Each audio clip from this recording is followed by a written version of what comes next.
Кандайсың Асел? Иштериң жакшы элеби? Жакшы, өзүң кандайсың Ширин? Баары эле жайындабы? Ооба, Кудайга шүгүр баары жайында. Биздин бүгүнкү армандардын да жашоосунда баары жайында болсо экен деген тилек менен биз сиздер менен ободо амандашып турабыз. Биз келечектен үмүттөнгөн айымдар уктурууларынын бүгүнкү чыгарылышын уктуруу алдындабыз. Ширин, сен бул менин нервиме аябай катуу тийди деп калгандарын көп эле угуп жүрсөң керек. Албетте угуп эле эмес, кээде өзүм да ошол сөздү колдонуп жиберем. Айым эмне болду? Эмнеге бул жөнүндө сурап жатасың Асел? Муну менен сен мага нервиме тийбечи деп айткың келип жаткан жокпу? Жок, кантип эле ошентейин? Сен менин нервиме тийген жоксуң. Нервиме тийбечи деп айтуу менен биз кыжырданганыбызды билдиребиз, туурабы? Ширин, сени абдан кыжырданткан бир учурду же бир нерселерди азыр эстей аласыңбы? Ооба, албетте, мен кыжырма тийген нерсе кулактын түбүндө ызылдаган чымын-чиркейлердин тажаткан үнү. Анан Асел, сенде да ушундай болобу? Балдарың айтканыңды укпай, аябай тентек кылып же музыканын үнүн катуу чыгарып койгондочу. Анан көп аракеттер менен үй бүлөң үчүн даярдалган тамакты жактырышпай, четке жылдырганда да катуу кыжырданам. Электр жарыгын үнөмдөбөй, кандай чоң аракеттер менен каражаттардын сарпталып жатканын түшүндүрө албай кыжырданам. Биздин денебиздеги чоң системанын кичинекей гана бөлүгүн түзгөн нерв системабыз экен. Эгер нервибизге кандайдыр бир кысым көрсөтүлсө же нерв ачык болуп турганда ага бир нерсе тийсе, аябай катуу оорутат эмеспи? Мисалы, тиш оорусун эле алып көрсөк. Нерв өзүнүн кандай экенин ооруган тиш аркылуу ар бирибизге көрсөтсө керек. Ооба, туура айтасың. Тиш оору кээде чындап эле жанга батат. Бирок жалпысынан алганда чындыгында мен нерв системасы тууралуу аз эле билем. Анда эмесе бүгүн сенде жакшы мүмкүнчүлүк бар. Ардактуу Асылзат айым, эгер буга чейин сизге эч ким сен эң татынакайсың деп айтпаган болсо, Кудай сөзүнүн негизинде биз сизге бүгүн сиздин керемет жол менен жаралганыңызды айтып, сиз жакшынакайсыз демекчибиз. Ыйык жазуунун Забур китеби 138-бөлүмүндө мен керемет жаратылганмын деп жазылат. Жараткан Кудай сизди жана мени өзү жараткан. Ар бир дене мүчөлөрүбүз бири-бирин толуктоо үчүн ойлонуштурулуп жаратылганын биз өзүбүздөн улам деле айта алабыз, туурабы? Бүгүн биз келечектен үмүттөнгөн айымдар уктуруусунан биздин көзгө көрүнбөгөн дене мүчөбүз тууралуу сүйлөшкүбүз келет. Көзгө көрүнбөйт, себеби ал ичте жашырылган. Эмне тууралуу сөз болоорун баамдап жаткандырсыз. Бул биздин денебиздин бир гана бөлүгү эмес, бирок бул бүтүндөй система жана биздин кыймыл аракеттерибизди башкарып турат. Ал эми мээ органы анын бир гана бөлүгү. Эми сөз кылынчу теманы толук таптыңыз деп ойлойм, азаматсыз. Албетте, биз бүгүн нерв системасы тууралуу кеп кылабыз. Ал биздин организмибиздин коммуникация системасы болуп да эсептелет. Биз тараптан кылынган денебиздин ар бир кыймылы нерв системабыздын ишинин натыйжасы. Маселен, мээ кыр арка омурткаларынын каналдары аркылуу буттун башында жайгашкан нервге белги жиберет. Алар бутту өйдө көтөрүүгө тыгыз байланышкан булчуңдар менен байланышта. Булчуңдарыбыз келген белгини же маалыматты кабыл алат да, ага баш ийүү менен ылайыктуу кыймылга келет. Нерв системасы эки бөлүктөн турат. Биринчиси, мээ жана омуртка борбордук нерв системасын түзөт. Өзүбүзгө белгилүү болгондой, мээ адамдын башында жайгашкан жана денебиздин арткы бөлүгүнүн негизи болуп эсептелген кыр арка омурткасы менен байланышып жайгашкан. Эгер сиз колуңуз менен кыр аркаңызды өйдө ылдый тийсеңиз, омуртка сөөктөрдү сезесиз. Ошол сөөктөр кыр аркада жайгашкан нервди жаап, коргоп турушат. Экинчиси, нервтер перифериялык нерв системасында түзүшөт. Ал миллиондогон нервтерден турат. Ошол көп сандаган нервтер адамдын жүлүнүнөн башка бардык дене мүчөлөрүнө таркайт. Колу буттун манжаларынын учунан мээге чейин так ошол жүлүндөн кетет. Нервтер дененин бардык бөлүктөрүнө импульстарды кабыл алып жана жиберип турушат. Импульс бул нервтик козготкучтардын таасири менен болгон эрксиз кыймыл. Борбордук нерв системасынын эң маанилүү бөлүгү болуп, албетте, мээ саналат. Мээ жумуштагы ар бир кыймылды көзөмөлгө алып, башкарып турган начальникке окшош. Бардыгы анын башкаруусунун алдында. Качан гана мээ нерв системасына импульс жибергенде, бооздун буйругун аткаруу үчүн нерв системасы иш аракет кылат. Мээ органы 1,5 килограммдан бир аз эле азыраак жана 3 бөлүктөн турат. Мээнин чоң бөлүгү кара куш мээси, мээ түтүкчөсү. Мээнин чоң бөлүгү өзү эле айтып тургандай, бул мээнин эң чоң бөлүгү. Мээнин ар бир бөлүгү денебиздин кыймылдары үчүн жоопкерчиликтүү. Мисалы, көздөрүбүз нерв импульстарын мээнин чоң бөлүгүнүн арткы сол жагынан алып турушат. Башкача айтканда, мээнин ошол бөлүгү кандайдыр бир нерседен жабыркай турган болсо, адам көзүнүн көрүүсү начарлашы же көрбөй калуу менен байланышкан көйгөйлөргө учурашы ыктымал. Даам татуу, угуу, жыт сезүү жана сүйлөө менен бирге дагы бир нече маанилүү функцияларды да мээбиздин ушул чоң бөлүгү жөнгө салат. Ал эми кара куш мээси жогоруда биз сүрөттөгөн мээнин бөлүгүнөн өлчөмү боюнча кыйла кичирээк жана мээнин маңдайкы бөлүгүндө жайгашкан. Бул бөлүк тең салмактуулукка жана кыймыл-аракетти координациялоого жооп берет. Мээ түтүкчөсү болсо баштын бөлүгүн жүлүн менен байланыштырып турат. Кээ бир организмдердин функциялары мээнин так ушул бөлүгүнүн башкаруусу алдында автоматтык түрдө иш алып барышат. Алар дем алуу, тамак аштын сиңүүсү, жүрөктүн согуусу жана башкалар. Компьютерлер татаалдыгы боюнча таң калыштуу жасалган машина. Алар өздөрүнө эбегейсиз көп маалыматты сактай алышат. Асманга самолетторду учура алышат. Дүйнөнүн башка бөлүгүндөгү адамдар менен бири-бирин байланыштыра алат. Бирок эң күчтүү деп саналган компьютер дагы ар бирибиз денебизди көтөрүп жүргөн биздин мээ органыбыз менен салыштырылгыс экени чынында таң каларлык. Компьютер аркылуу математикалык эсептерди өтө тездикте чыгарып алуу оңой болгону менен жашоодо кездешкен азыркы таптагы көйгөйдү адам гана буга чейин баштан өткөргөн тажрыйбасынын негизинде чече алат. Мындайча айтканда, маселени чыгара алат. Элестетип көрүңүзчү, төрөлгөндөн тартып адам чогулткан тажрыйба кандай өлчөмдө. Эгер сиз кай бир учурларды эстен чыгарып койсоңуз да, ал маалыматтар баштагыдай эле мээде сакталуу бойдон турат. Биздин мээбиздин дагы бир таң каларлык жөндөмдүүлүгү бул эмоциялар. Ачуулануу, бактылуу болуу, ич таарлык, сүйүү жана башка эмоциялар бизди башка жандыктардан көп айырмалантат. Борбордук нерв системасынын экинчи бөлүгү кыр арка омурткалары. Ал биздин мээ менен булчуңдарды бириктирип турат. Кыр арка омурткаларынын жабыркоосу адамдын кыймыл-аракетинде көйгөй жаратып, коркунучтуусу шал оорусуна да алып келиши мүмкүн. Денебиздин башка бөлүктөрүнөн айырмаланып, кыр арка омурткасындагы нерв кайрадан калыбына келбейт. Мисалы, дарыгер кесилген манжаны же колду денеге кайра жабыштырып тигип кое алат. Мындай операциядан кийин денедеги нервтер менен тигилген колдун нервинин ортосунда байланыш калыптанат. Ошонун аркасында кол кыймылга келе баштайт. Тилекке каршы кыр арка омурткасындагы нервтер кайра калыбына келүү ишин алып бара алышпайт. Перифериялык нерв системасы. Нервтер биздин денебиздин баардык бөлүктөрүндө жайгашышкан. Алар кичинекей курьерлерге окшош. Ысык буюмга колуңуз менен тийип алганда, нервтер дароо мээге ооруган жериңиз тууралуу маалымат жиберишет. Ал эми мээ болсо ысык нерседен колду тезден тартып алуу керектиги тууралуу буйрук жиберет. Бул иш-аракеттер ушунчалык тездик менен аткарылгандыктан, бул тууралуу изилдеп ойлонууга деле жетишпей калабыз. Көп учурда тездик менен кылынган иш-аракеттин аркасында тери күйүүгө да жетишпей калганын байкайбыз. Мээге тезинен маалымат жиберген нервтер сезгич нервтер. Себеби алардын жардамы менен бизди курчаган айланабызды изилдеп тааный алабыз. Нерв клеткаларынын мындай түрү биздин баардык органдарыбыз менен терибизде бар. Ал эми мээден келген тезинен ысык нерседен колду тартып алуу жөнүндөгү белгини денеге жиберген нерв кыймыл-аракеттерди иш кылууну денебизде жөнгө салып турат. Биздин нерв системабыз абдан таң каларлык түрдө түзүлгөн система. Элестетип эле көрүңүз. Биздин денебиздеги нерв системасы башка толуп жаткан системалардын бири гана. Бизди жараткан Кудай Теңир адам баласын чынында эле таң каларлык, керемет кылып жараткан. Ардактуу айым, ободо келечектен үмүттөнгөн айымдар уктуруусу жаңырууда. Бүгүн биздин уктуруунун биринчи бөлүгүндө нерв системасы тууралуу кенен токтолдук. Жана жеке мен үчүн бул кызыктуу болду. Кудайдын биздин денебиздин көзгө көрүнгөн гана бөлүктөрүн эле эмес, көрүнбөгөн бөлүктөрүн да абдан маанилүү жана таң каларлык кылып жаратканына ыраазы болуп турам. А сизге, кымбаттуу угарман, айтылган маалыматтар жактыбы? Асель айта кеткендей, биздин эмоцияларыбыз, сезимдерибиз нерв системасына байланыштуу экен.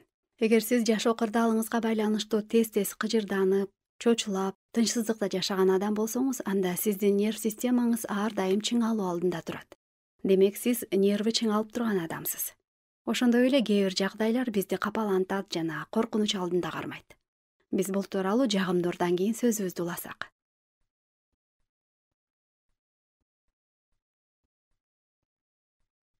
Бүгүн биз нерв системасы тууралуу көп пайдалуу маалыматтарды алдык. Нерв системабыздын иш аркасында биз көрө жана уга алабыз, даам жана жыттарды сезе алабыз, буюмдарга колубуз менен тийип көрө алабыз. Мындай жөндөмдүүлүктөрсүз жашообуз таптакыр башка болмок. Биздин нерв системабыз ой жүгүртүү процессине жана ошого жараша реакцияга жана сезимдерге да таасир тийгизет. бардык нерв системасы аркылуу жиберилген импульстардын аркасында биз кубана алабыз, канааттана же капалана алабыз. Тынчсыздануу же коркуу сезимдерин жана башка сезимдерди баштан кечире алабыз. Биз канааттануу менен бирдей эле ооруну да сезебиз. Биздин сезимдер позитивдүү, жагымдуу же тескерисинче негативдүү, жагымсыз болушу ыктымал. Бизге адамдарга бизди курчаган дүйнө, сырткы кырдаалдар абдан катуу таасир тийгизет. Ал эми бизге таасирин тийгизген жагдайлар ар кандай эмеспи? Жагымдуусу да бар, жагымсызы да бар. Бүгүн сөз коркунуч толкуну, бушайман болуу же башкача айтканда нерв чыңалуусунун алдындагы абал жөнүндө сүйлөшмөкчүбүз. Эгер адам өмүр бою нерв чыңалуусу менен жашаса, анда бул сизге бактысыздык гана эмес, ооруну да алып келет.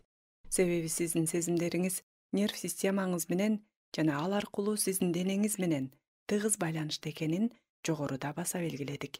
Андыктан нервдин чыңалуу астында жашаган адам үчүн рак оорусу аттуу коркунуч да бар экенин олуттуу кароо керек. Арабызда эч кимибиз тынчсызданууну же нерв системабыздын чыңалуусун каалабайбыз. Бирок өзүбүз жашаган айлана чөйрөдө мындай көрүнүштөрдүн табигый эле көрүнүш экендигин да жакшы билебиз. Кудай биздин жашообузда позитивдүү жана негативдүү сезимдердин болуп туруусуна белгилүү максат менен жол берет. Кээде катуу коркуу сезиминин аркасында адам өзү ойлобогон денелик күчкө ээ болот. Күнүмдүк жашоодо андай күчкө ээ эмеспиз. Мисалы, Роза деген тааныш эжебиз бала чагында бир окуяны эстеп мындай деп айтып берип калды. Айылда ата экемдин үйүнө конокко барып калганбыз. Биз тууганым экөөбүз көчөдө сейилдеп бараттык эле. Кайдан жайдан бир чоң ит чуркап чыгып бизге атырылды. Экөөбүздөн катуу корккондуктан бийик тосмодон ашып түшүп кошунанын короосуна жашындык. Тосмонун бийиктиги өзүбүздүн боюбуз менен тең болсо да, корккондо кантип ашып түшкөнүбүздү өзүбүз да байкабай калдык. Коркпой турганда бул тосмону секирип өт десе, балким жарымына гана жетмекпиз. Кудай бизди таң каларлык жаратканы жөнүндө айтып жатпайбызбы? Жана ошол ойго улай адамдагы коркунуч учурунда бөлүнүп чыгуучу адреналин гормону жөнүндө айта кетпесек болбос. Ал гормондун таасири астында жүрөктүн согушу тездеп, дене булчуңдарыбызда өзгөчө күч пайда болот. Мындай реакция күрөш же кач деп аталат. Кыска убакытка биз коркунучка каршы күрөшүүгө же качууга жөндөмдүү боло түшөбүз. Же бийик тосмодон да секирип кетебиз. Бирок эгерде биз ар дайым коркунуч менен нервдин чыңалуу астында жашасак, денебиз үчүн бул оор жүк. Жана ал мындай жүктү дайыма эле көтөрүп жүрө албай ооруп калат. Ошентип, жашоо бурганагы бизди коркунуч менен кысым алдына камаганда биз эмне кылуубуз керек? Бул суроого жооп берүү үчүн ыйык жазуунун аяттарына көңүл бурсак, Инжил китебинин Марк жазган жакшы кабарынын 4-бөлүмүнө кайрылалы да окуяны бирге угалы. Ошол күнү кечинде ал шакирттерине: "Наркы өзгө сүзүп өтөлү" деди. Шакирттери элди таратып жиберишти да кайыкта отурган Ыйса менен бирге сүзүп кетишти. Ал жерде башка кайыктар да бар эле. Ошондо аябагандай катуу шамал башталды. Кайыкты толкун уруп жаткандыктан анын ичине суу толо баштады. Ыйса болсо кайыктын арткы бөлүгүндө башына жаздык жазданып уктап жаткан эле. Шакирттери Ыйсаны ойго тушуп: "Ага, устат, биз чөгүп кетсек деле, сага баары бирби" дешти. Ошондо Ыйса ордунан туруп, шамалга тыюу салды да көлгө: "Тынчтан, токто" деди. Шамал басылып, улуу тынчтык өкүм сүрдү. Анан аларга: "Эмне мынча коркоксуңар? Эмнеге ишенимиңер жок?" деди. Аябай коркуп кетишкен алар бири-бирине: "Шамалды да, көлдү да баш ийдирген деги бул ким?" дешти. Ошол катуу шамалдан көтөрүлгөн чоң толкундар Ыйсанын шакирттеринин жүрөгүнө катуу коркунуч туудурган. Коркунуч бул так ошол учурда табигый эле көрүнүш болду. Аларды кайыкка толуп жаткан суу катуу коркутту. Сиз өзүңүздөн ошондой учурда мен болсом кандай сезет элем деп сурап көрсөңүз. Катуу толкундан ары бери чайпалган кайык жана аны суу тездик менен толтуруп жатканын элестетиңиз. Жеке мен абдан коркмокмун. Өтө чарчаган Ыйса, уктап калган жана коркунуч менен бетме-бет кездешкен шакирттер биздин өмүрүбүз кылда илинип турса да, Ыйсага баары бир экен да деп ойлоп алышты. Коркунуч аларды чындап каптаганда, алар Ыйсаны ойготууга батынышты. Алар Ыйсага: "Устат, биз чөгүп кетсек деле, сага баары бирби" дешти. Бирок Ыйса аларга окшоп катуу тынчсызданып же боронду көрө коюп чочуган да жок. Эмне үчүн? Себеби ал катуу шамал, боронду да тыйып коюуга бийлиги бар экенин өзү жакшы билген. Ыйык жазуу асман менен жердин жаралышында эле Ыйсанын Кудай менен бир болгонун баяндайт. Жер бетине жашыл шибер чөптөр, гүлдөр, бак-дарак, жан-жаныбарлар менен эбегейсиз чоң суулардын жаралышына Ыйса Машаяк катышкан. Шакирттерди абдан таң калтырган дагы бир нерсе. Ыйса уктап жаткан жеринен тынч эле турду да шамал менен толкундарга тынчтанууга буйрук берди. Башындагы катуу коркунучтан эми шакирттердин жүзү катуу таң калууга өзгөрдү. Сиз болуп жаткандарды өз көзүңүз менен көрүү үчүн ошол кайыкта болгуңуз келип кеттиби? Шакирттер эми шамал менен толкундан коркушкан жок. Эми аларды устаты Ыйсанын кудурет күчү таң калтырып турду. Аларда Ыйсага карата коркунуч менен бирге урматтоо, таңдануу сезимдери пайда болду. Эгер Ыйса Машаяк жөн гана боорукер, такыба, пайгамбар жана ошол учурдун гана устаты болсо, ал шамал менен толкунду бир сөзү менен багындырган кудуретке ээ боло алмак эмес. Ушул катуу бороон аркылуу Ыйса шакирттерине өзүнүн чындыгында ким экенин дагы көрсөткөн. Ал дагы бир ирет, жаратуучу Кудай жана ал бир экендигин көрсөткөн.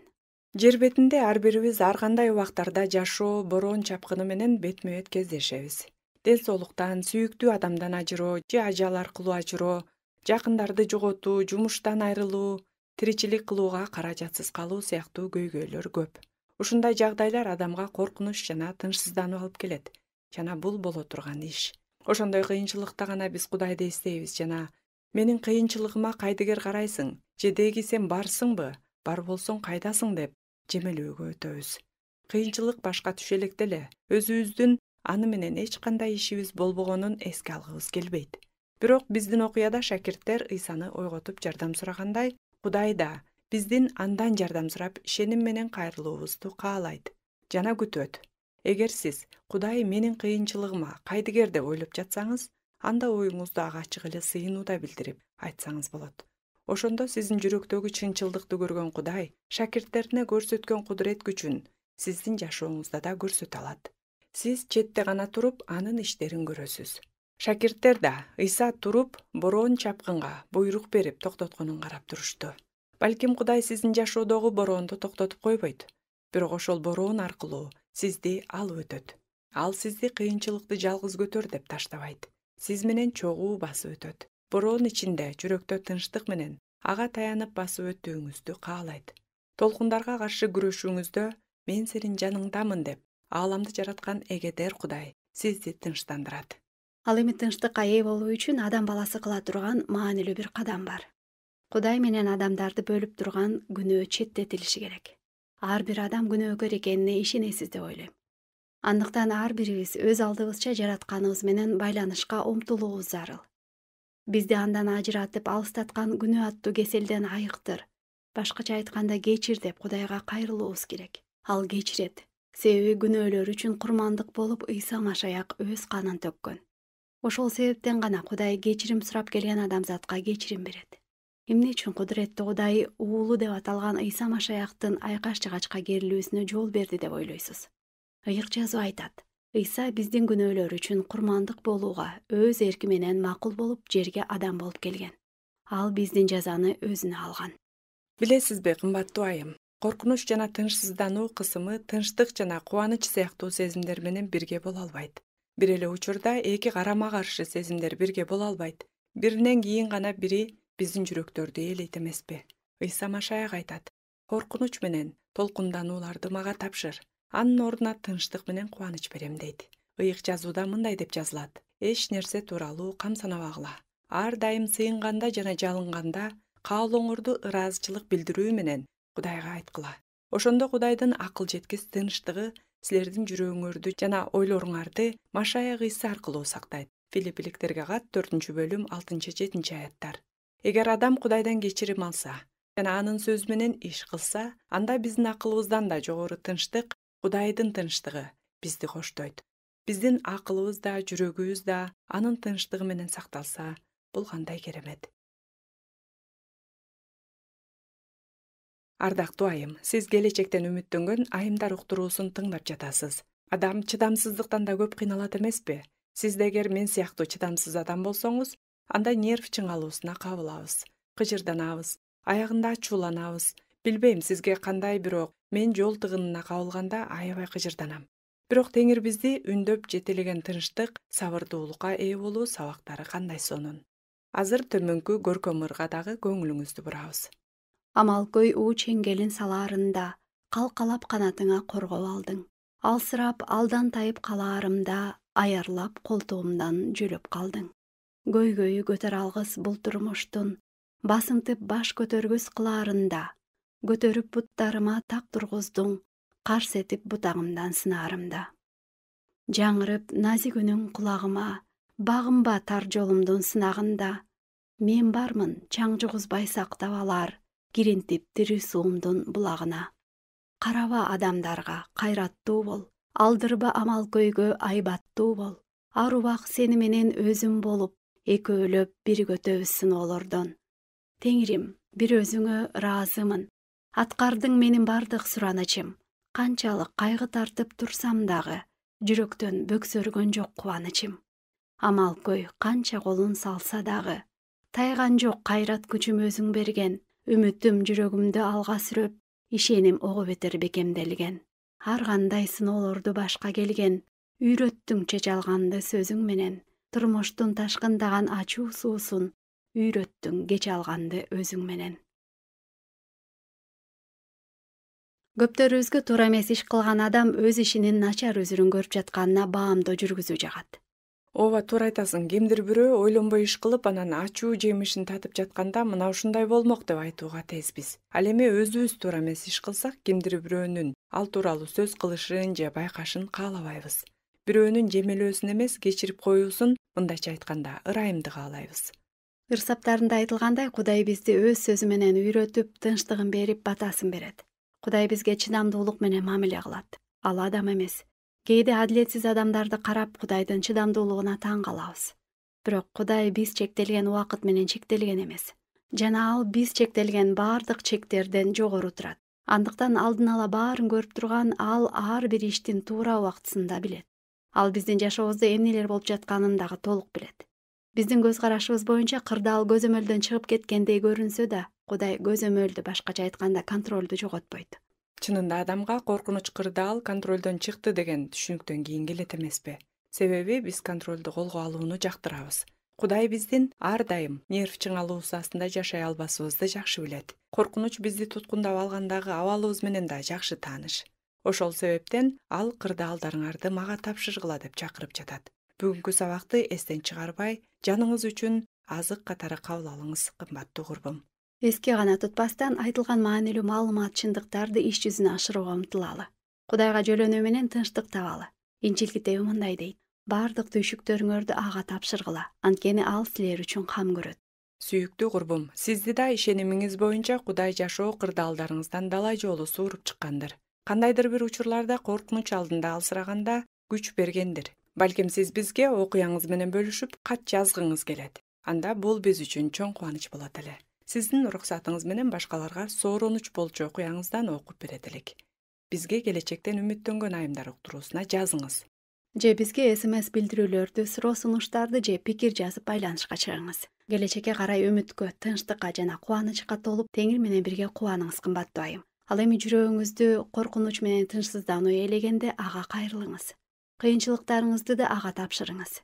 Кайрадан сиз менен келерки аптада амандашканча саламатта болуңуз. Жана сизди алдыда Кудай сөзүнө кулак сал рубрикасы күтөт.